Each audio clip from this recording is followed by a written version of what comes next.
This left hand pattern I'm using is a stride. You might have come across stride piano. It's a really popular style that cuts across jazz and blues and lots of other genres. I've talked about stride in the past, but I thought what I would do today was take a good detailed look at it. The way we're going to do that is by learning how to play this improvisation that I'm working through now, and on the way we're going to pick up lots of practical techniques around playing stride and also learn some theoretical stuff about minor tonality and chord extensions and various other bits and pieces. I'm going to keep all of this as beginner friendly as I can, but I'll also include stuff that will stretch you if you're a more advanced piano player.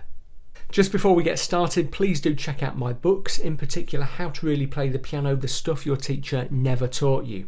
If you're just getting started with jazz and blues and pop piano and you want to understand things like how chords work or how to get going with improvisation in right and left hands, then How to Really Play the Piano will really help. It's been out for more than 10 years now, lots of people really like it, and I'm sure you will as well. You can find out more by clicking the link in the description text right underneath this video or in the little YouTube card that will pop up in the top right hand corner of the screen. Please also consider supporting my crowdfunding page at patreon.com/BillHilton. Supporting me on Patreon doesn't cost very much, but you get some fantastic benefits, not least access to my piano packs, which I'm in the process of releasing at the moment, and which are full of free exercises, pieces to learn, and which come with full walkthrough videos to support your piano learning. If you're a Patreon supporter, by the way, you also get priority support when you have problems and questions. So please do check out patreon.com/BillHilton to find out more.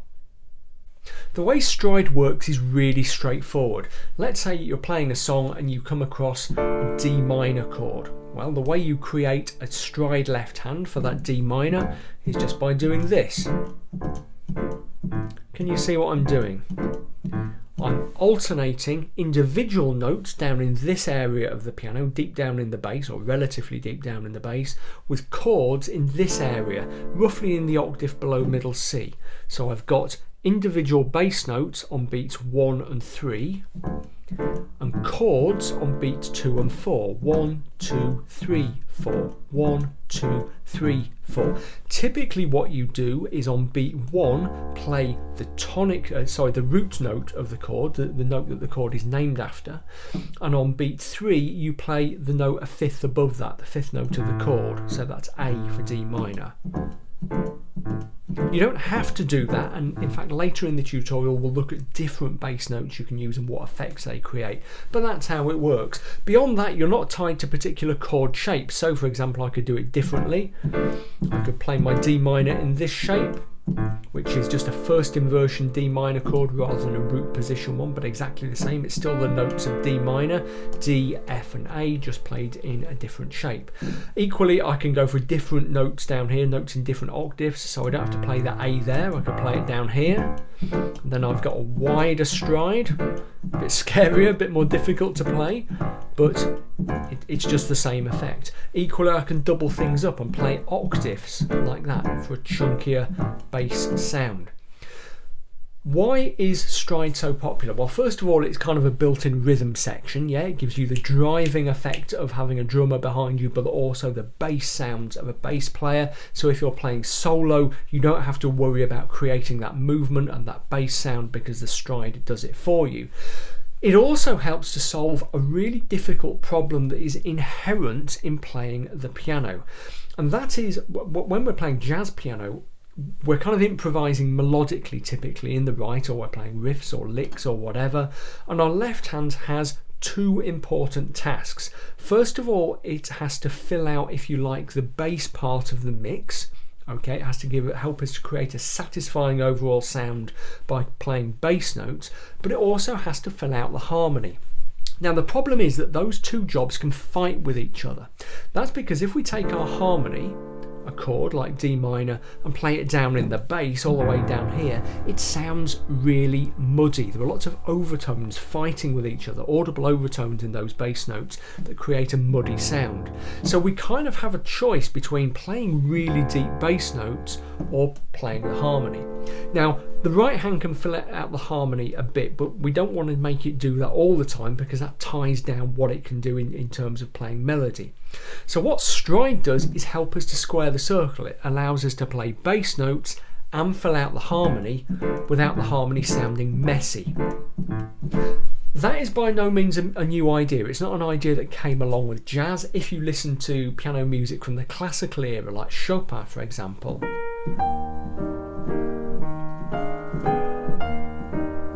the same kind of techniques were used, okay, of alternating bass notes with chords that were a little bit higher up. But stride is particularly well suited to jazz piano because it suits the underlying pulse of jazz and of blues.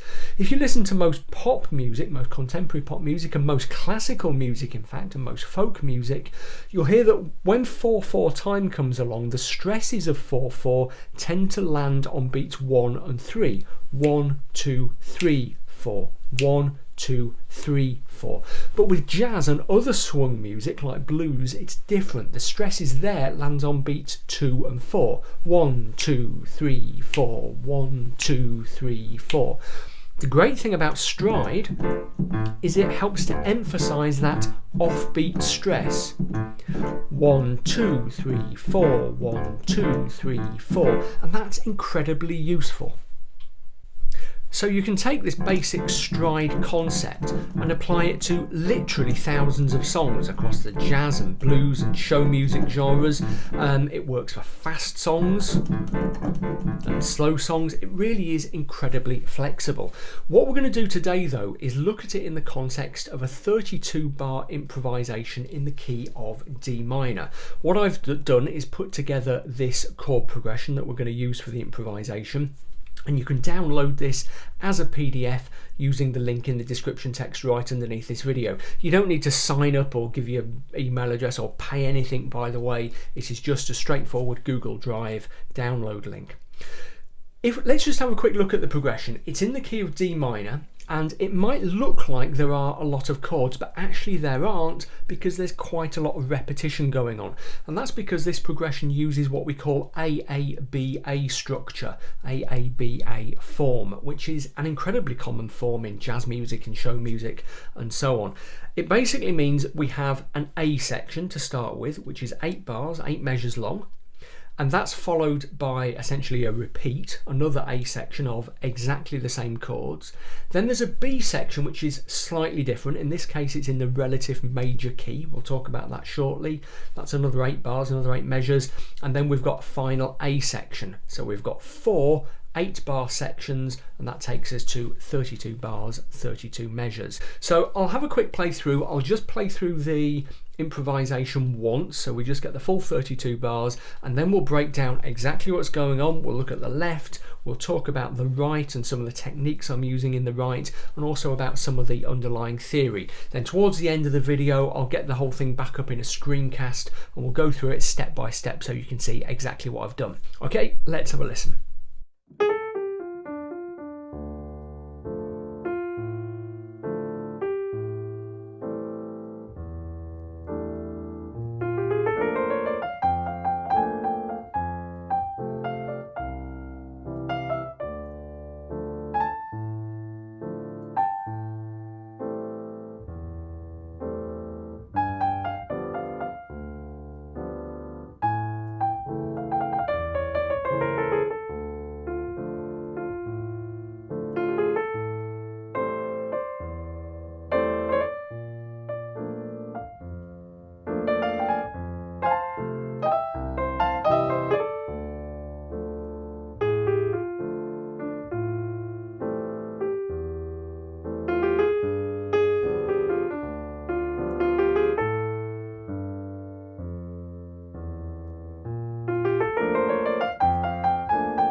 Okay, so just before we dig into what's going on there, let's have a quick look at the chords we're dealing with, starting with the 8 bars of the A section. Here are those 8 bars, those 8 measures. I'm going to assume, by the way, that you have a basic grasp of chords, so things like D minor and A minor 7 you can make sense of without me having to go through them. If your chord knowledge is a little bit shaky, then when this tutorial is over, do go and check out some of the other tutorials on my channel, including my chords playlist, because they will help you with these.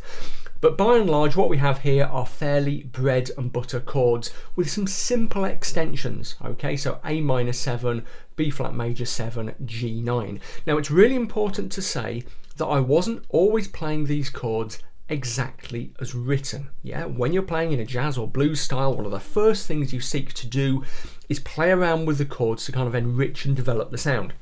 So a really good example of that, I think quite early on in my improvisation, instead of playing a straight A minor 7 in the left hand there, I did that, going for what I guess is a kind of A minor 11 shape. So a full A minor 11 chord would be that, but as is often the case when you're playing jazz in particular, I was missing out some of the notes, going for that shape and calling it A minor 11. Really kind of satisfying sound. So the chords weren't exactly always as written, and the A7 is another good example. You know, I did this loads actually. I think there's a basic A7 shape. Let's think back to what I did. I certainly played an A7 sharp 9. Maybe it was just an A sharp 9, I might have missed out the 7th. I always like that sound, it's a really good one. It's just a basic A chord or an A7 chord with an added C natural. That's for sharp 9th for a really kind of bluesy sound. You could use a flat 9th as well. Yeah, the 9th of the A chord is the note B, so sharp 9th is C natural and a flat 9th is B flat. So A7 flat 9. There are various things you can do there. Some of the chords I didn't play around with, the F and the C in bar 4 of the 8 bars of the A section, I didn't, but we'll come on to why that is in a few minutes. That's to do with managing the tonality. Then if we look at the B section, starting on the B flat major 7 chord, what we've got going on there is a slightly different kettle of fish. We've gone into a major tonality overall, so having been in the D minor, we've now got a major kind of sound, and actually we have modulated into the relative major key of D minor. So as you probably know, or as you may know, all minor keys have relative majors and all major keys have relative minors, and they share the same key signature. So the basic natural minor scale of D minor has a B flat in it, so its relative major is the major scale, also has a B flat in it, which is F. So we're in the key of F here, except you will see straight away there is no F chord. Just to outline why that is, basically every time an F chord might come up, say for example after the second chord, after that C9 chord or C7 chord, however you play it, we have what's called an interrupted cadence. So from there, let me just play from the start of the middle section. There's our B flat 7 chord, there's our C7, C9, whatever you want to be. Then the natural place to go next is to the F, which sounds like home. It's the tonic chord in the new key, but instead it goes to A minor or A minor 7, whatever you choose to play. That's what we call an interrupted cadence. Okay, so instead of doing what our ears expect and going to the tonic chord, because we've got what is the dominant chord of the key there, the 5 chord, instead of going to F, we go to an A minor chord. While we're on the subject of chords, I just want to briefly mention tonality here, because understanding the tonality that we're using is going to have a big effect on the way we improvise and on the way indeed we voice our left hand chords. Now, tonality is the word that we use as musicians to talk about the overall sound set that we are using in a particular song or symphony or improvisation or whatever. In the same way that a painter will have a particular palette of colours, and the palette of colours that he or she has will affect the type of painting that is produced, so as musicians we have a particular set of sounds available to us depending on the key we're playing in. And in some ways the word tonality is a little bit interchangeable with key. Yeah, so the two principal tonalities that we have at our disposal are major and minor, but other tonalities are available as well. So we can say that blues, for example, which isn't quite major, isn't quite minor, but has bits of both, is a tonality to itself. Likewise, if you know a little bit about modes, each mode, whether it's Dorian, Phrygian, Mixolydian, whatever, has its own unique tonality. Again, not quite major, not quite minor. Now that matters here, especially in the A section, the minor section, and you'll find that when you're improvising in minor keys particularly, managing the tonality is quite an important thing to be aware of. Let me give you an example of where that crops up. If you just look at the A section, in bar 7 of the A section we have this G9 chord. So that G9 chord uses the B natural, which doesn't occur naturally in the key of D minor. There's our natural scale of D minor, which has a B flat in it, but here we have a B natural. What happens in that bar is that we temporarily move into Dorian mode. So strictly speaking, we are not in D minor anymore, but we are in D Dorian.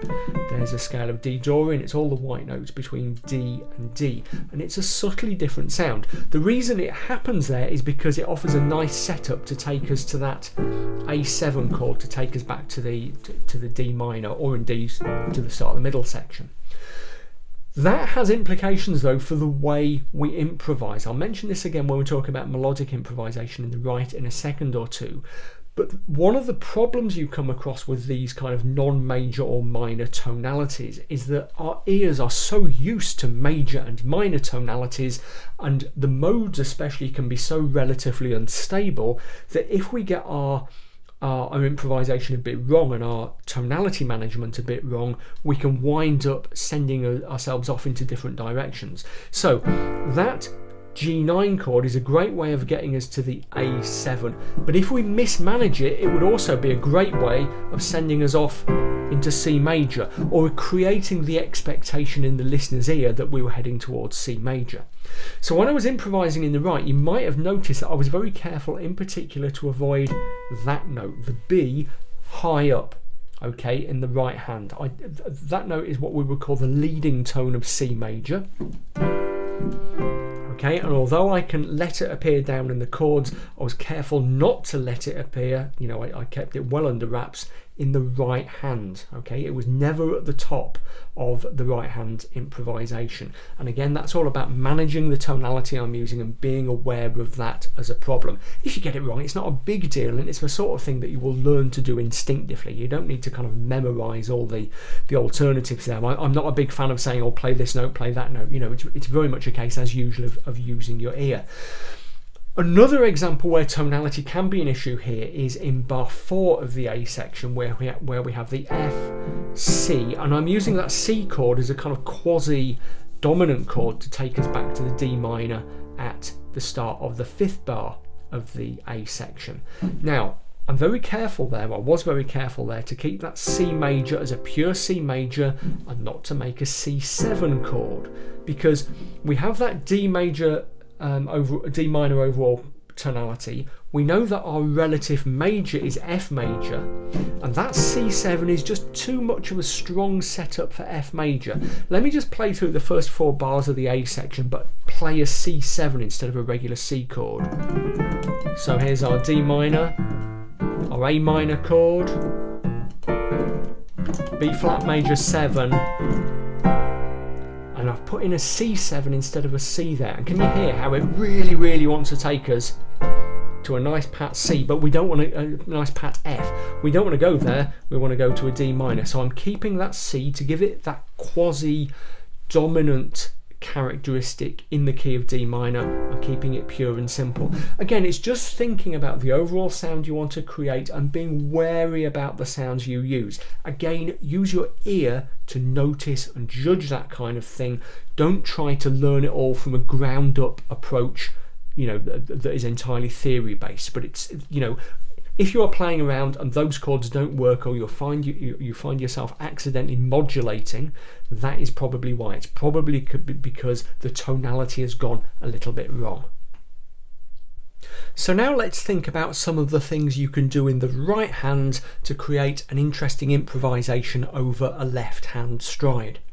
Now, in a lot of ways, improvising over a stride pattern is just like improvising in any other style of jazz and blues. You use the same basic techniques to get started. And I should say, if you're really new to right hand improvisation, it's kind of a huge topic and I can't cover it all in this tutorial. I'll talk about one or two techniques in a second, but do check out my Jazz Piano for Beginners series because that will take you step by step through the whole process. I'll put a link to the playlist in the description text underneath this video. But basically, as I said, right hand over stride is very similar to many other styles of jazz and blues. There are really just three issues that you need to get to grips with. The first is that a left hand stride pattern takes up more brain power than the average left hand. Okay, if you're just playing chords in the left, the whole process is much simpler than playing, that very movement oriented stride pattern.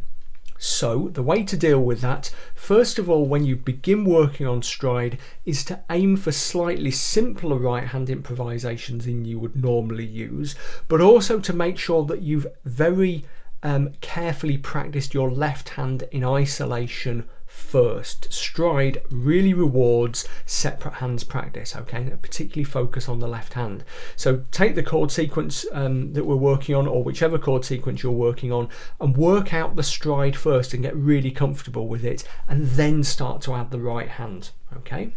Second factor, you also need to plan your right hand around the space that the left hand is going to take up. Very often you're going to find the left hand up in this part of the keyboard and you don't want the two running into each other, or at least not too much. So try to move your improvisations, or try to make sure your improvisations are happening kind of around here. Yes, by all means come up here, by all means go further up, but don't plan too much to be using the kind of space that you're going to be leaping into with your stride. Thirdly, just think carefully about pedaling as well. Because stride involves a lot of fast movement, if you pedal too heavily, things can start to sound very, very chunky and blurry quite quickly. If you listen to what I was doing in the improvisation, you might have noticed that my pedaling was actually relatively light. Sometimes you can pedal bigger. If you're playing kind of big, expansive sounds without lots of fiddly right hand, then it's kind of quite heavy pedaling can work. But if there is a lot going on, just be quite restrained about the way you use the pedal. Apart from that, in the right hand, it was very much a case of, firstly, melodic improvisation. I was using D minor pentatonic, okay, for the A sections, plus the flat fifth to give us a bit of a D minor blues effect there, and just in fact quite a lot of the regular D minor, D natural minor scale. Just kind of playing around with little bits of little bits of melodic ideas. One of the things I often say when I'm talking about melodic improvisation is think in terms of phrases. Don't think you have to be doing something all the time. Yes, you can get busy, but better to have definite phrases with definite beginnings and endings. That's because in stride in particular, your left hand is filling in an awful lot of movement for you. You don't have to fill all the silence in the right hand. You can actually be quite minimalist. As always, if you're relatively new to improvisation, the thing to do, like I said, watch that playlist of Jazz Piano for Beginners because that will help. But the thing to do is to limit the notes you're playing. And I'd suggest the ones to go for to start with are those four. Just start to create little improvisations on D, F, G and A flat. In fact, as you're getting used to playing the stride, even if you're a more confident player, you can do that anyway.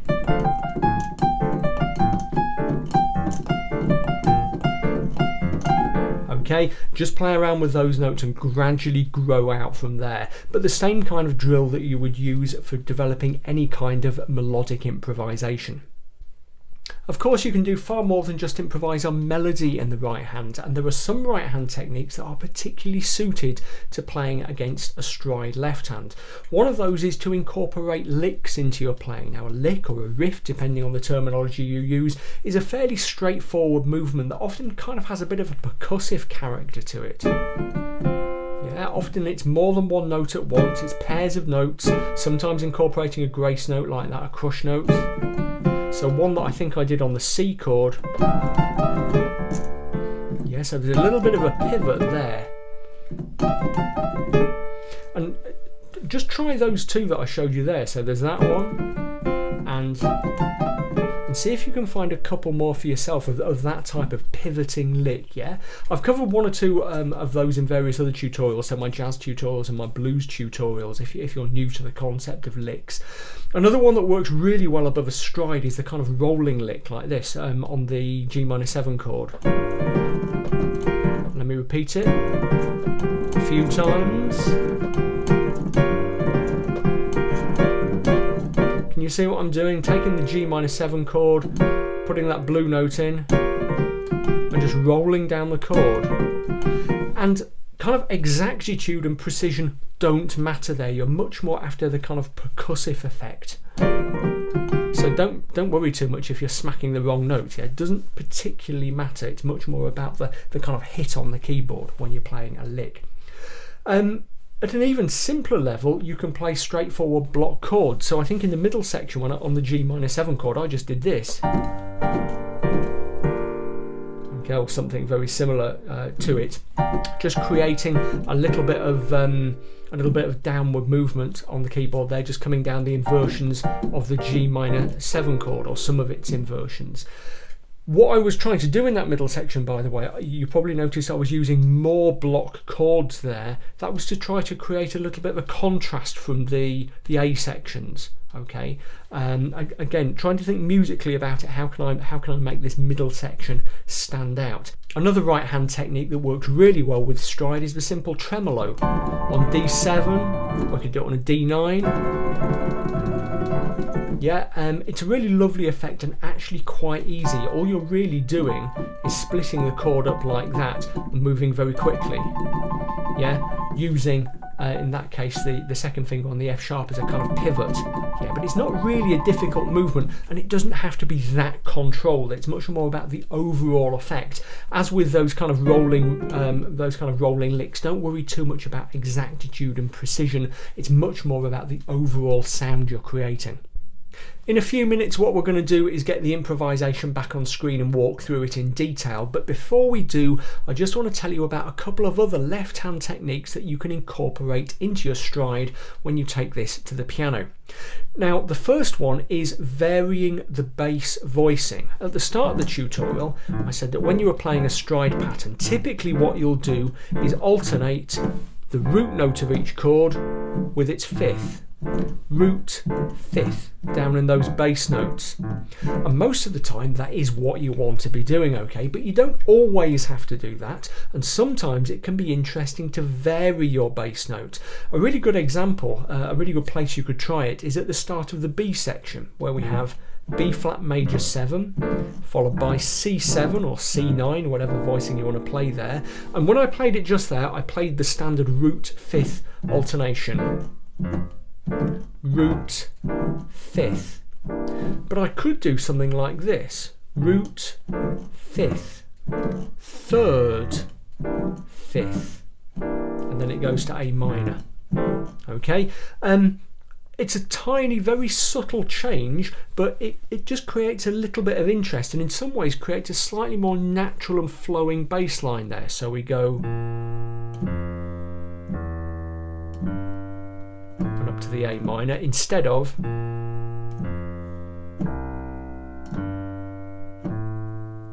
and just slightly changes the character of the chord there. It's just a slightly more unbalanced sound, if you like, going to the A minor. Okay, so worth playing around with. I'm not going to give you any hard and fast guidelines, I would apart from to say that when you're playing simple tonic or dominant chords in the minor sections, it's probably best to stick to the root and fifth, but especially in that B section, maybe play around with some of those bass notes and just see what different effects you can achieve.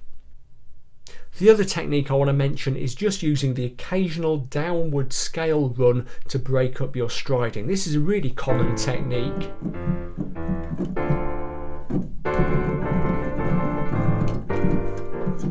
Yeah, it just kind of punctuates the stride a little bit. You can do it either on single notes or on octaves, and it works best when the next note down after the end of the run is the root of the chord you're about to play. Yeah, so on that D7 or D9 or whatever it was,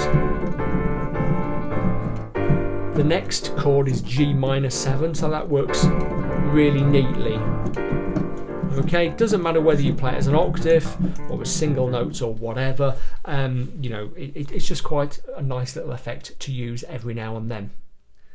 Okay, so let's get the improvisation back on screen, and what I'm going to do is just let it play and stop it every few seconds and talk about some of the stuff that's going on in both left and right hand. Now, the very first thing you're going to hear, by the way, is just me twiddling around in the right to give us a little bit of a run-in. Yeah, the actual chord progression starts, the first beat of the chord progression starts when I hit this D down here for the first beat of the left hand stride. The stuff I do in the right at the start really is just a little bit of introduction. So let's hear it. Here we go.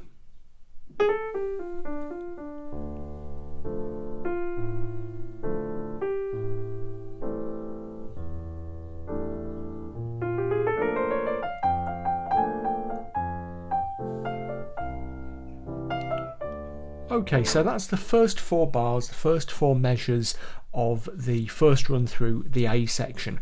One or two things to pull out there. First of all, did you notice I did that little development of the A minor 7 chord? Let's see, that would be about just after here probably. So here's the A minor 7 chord. So I play A minor 7, but just there I went for that A minor 11 kind of shape, okay? So instead of E, G, A, C of the A minor 7, I hit the D instead of the C. Just to listen to the sound difference that makes.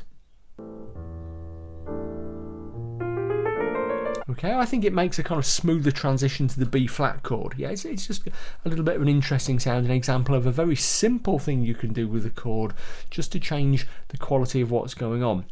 Apart from that, everything in the stride, everything in the left is fairly vanilla. The other thing I really want you to notice in the right is, to start with especially, the simplicity of the melodic improvisation that I'm using and the way that I try to create contrasting phrases. So we have a very simple little phrase to start with once the stride gets going. Here we go. Very slow, very simple.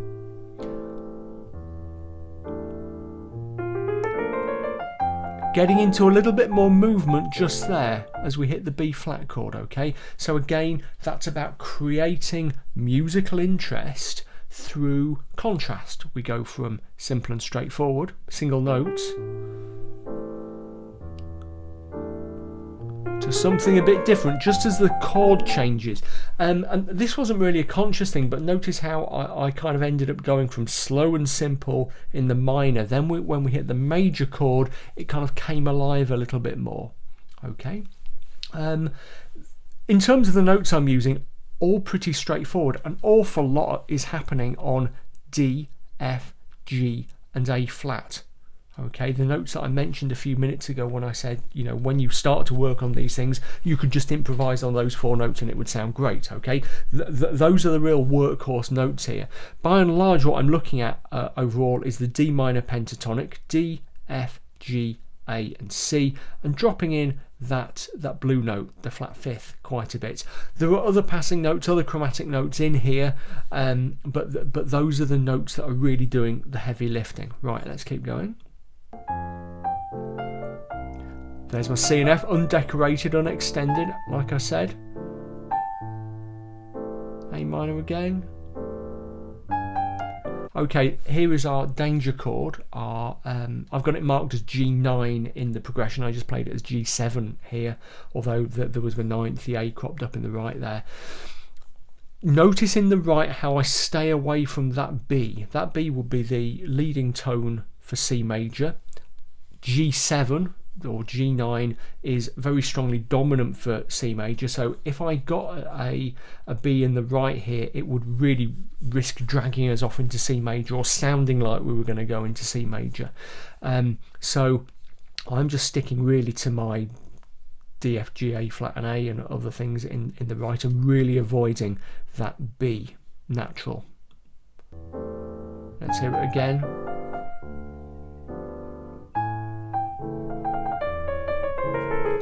Okay, and just a simple A7. Little melodic twiddle in the right there, which I think really worth practicing, and they're really quite straightforward. Let's hear it again. Here we go. Yeah, worth playing around with. Here we go, and start the second A section. Okay, do you notice that little chromatic note I put in there? The flat ninth, I guess, in the scale of D minor, just to create a bit of interest. Here we go. And there's one of my licks, one of my riffs. Yeah, that was one of that kind of style of riff, lick, whatever you want to call it, was one of the very first things I learned to do when I was learning about piano improvisation when I was like 13 or something. Don't worry about it being precise, it's much more about the overall effect. When you're riffing in this style, the piano kind of becomes a percussion instrument, if you like, so it's much more about the kind of the percussive effect of the riff. Let's just have a listen to it again.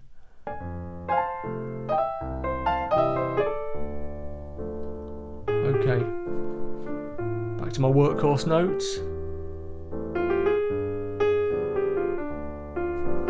There was that G again. I didn't play it as G9, just did G7, and staying away from the B again, just on my D, F, G and A flat.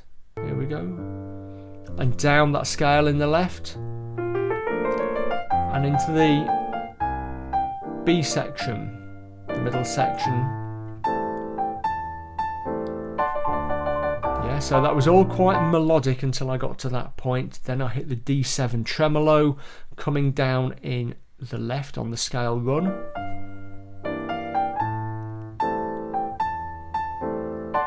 Scale run in octaves. Yeah, to give it a bit more presence. With the tremolos, don't kind of sweat them too hard. It should be quite a relaxed movement. I see a lot of people trying tremolos for the first time, and it's like, you know, they're it's like their arm's going to fall off. They're really kind of must tremolo really fast. It doesn't need to be a really quick movement. It can be quite slow and delicate. Let's hear it again. Here we go. Really relaxed. And here I am just coming down those chord inversions of G minus 7. Quite an interesting thing there over the C chord, whatever you play, C7, C9. I put in that flat ninth again. Well, what would be a flat ninth if we were still in D minor, only we're not in D minor, we're in F major, so it's an augmented fifth. Doesn't matter, it's a D flat. Just to create a little bit of interest on that C7 chord. Let's just hear that again. And that's a really good trick, actually, when you're playing a chord shape like that. Just fiddle around with the lowest note or the highest note, as I do in a minute or two, I think. Here we go. Creates a bit of interest. There we go, fiddling around with the highest note. There I was doing it. C7 with a sharp 9. Okay, which is kind of a nice prefiguring of the A with a sharp 9 that's about to come up. Let's hear it all again.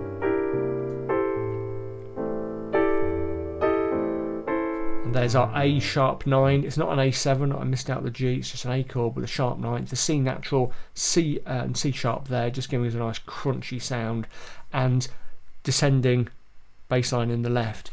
Notice when I do these descending bass lines, sometimes it's single notes, sometimes it's octaves. It's all about the dynamic at the time, okay? When I had the D tremolo with D7 tremolo in the right, I wanted to, you know, the whole thing was growing a bit more. I wanted a bit more presence. Here we're sort of kind of sinking back down into the final A section, so it's much more delicate. I'm just going for single notes.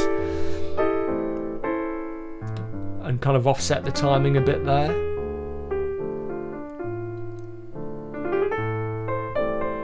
More melodic improvisation. Now listen there to the dynamics. Did you hear how I kind of grew as I was climbing up to a kind of, you know, a climactic point up here? And I made my climactic point, that A flat, deliberately stressing that blue note. Okay, let's hear that again. Into the start of the final A section. And growing and growing. Bum, bum.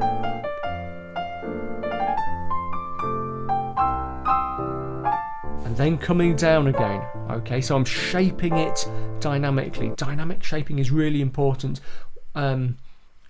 You know, it's all about creating the louds and the softs. You can improvise in, you know, on the most kind of fantastically cool and awesome note combinations in the world, but if it's all the same volume all at the same time, it won't sound expressive at all. It'll just get boring. Yeah, so really try to develop your skills when it comes to varying the dynamics. It seems like a simple thing to do compared to learning all the fancy scales and things, but it makes just as much difference musically.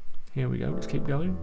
Oh, that's quite a nice A minor 11 shape there. I've landed with that D. Let's just hear it again. Just cropping up in the right this time. There we go. Quite a nice ambiguous sound, I quite like it. There we go. And back to my workhorse notes. And then just this kind of coda section at the end, just to create a little bit of a natural ending. Just playing about with the notes of the chord there. Okay, so there is nothing desperately musically complicated there. What you will find is that it's the stride that you need to work on. So practice that stride independent of the right hand to start with. And then, as I said, when you start with the right hand, even if you're a reasonably confident melodic improviser anyway, just limit yourself to the D, the F, the G and the A flat, just to get used to improvising in the right over that stride left hand. Because as I said earlier, strides are fantastic, they achieve so much, but they do take up more brain power and concentration than left hands with less movement. Yeah, so it's really worth just getting that feel for stride under your hands, under your fingers, before you start really trying to play around in the right hand. Okay, so that's about it. I really hope you enjoyed that. I think you'll find stride a really satisfying style to play, so really get your teeth into it, have fun and experiment. If you have any questions or comments, let me know in the comment thread. I'm always delighted to hear from people. And don't forget to follow me too on social media. Twitter, Instagram and Facebook links are all below.